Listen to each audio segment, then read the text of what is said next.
Nadalu, I appreciate the interaction.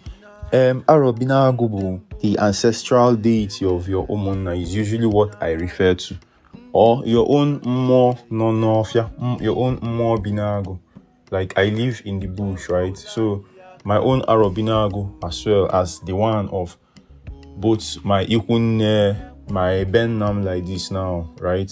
So it's basically this your spirits and your spirits live in the bush. They are not going to go and live in Lekki.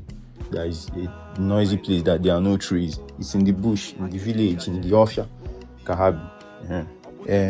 About how it's made. How it's made is all dibia bụ nke a ma ọ bụ ọlụ onye na-agụ mmụọ can do it, which is dibia kwa. Onye na-agụ mmụọ can set up their own Arobinagu mmụọ and then ọ na-alụ for all. After all, our ancestors made it since all you have to do is to just reinstall it and kpọnitekwu ya si anya ewe n'iwe zee iwe ọbatakwa. So yeah, and what else again? Important use of Arobinagu is that okadi elifu onye mmụọ ya. Arobinagu bụ mmụọ na-echekwa ọnụ.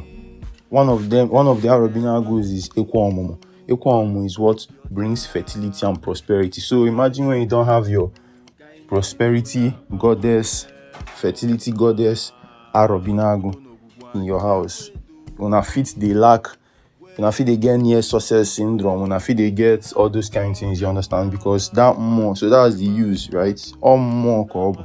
Mad without more is just wood, it's just carton. So you have to have your more alert. What else? Yeah, lessons. Yeah,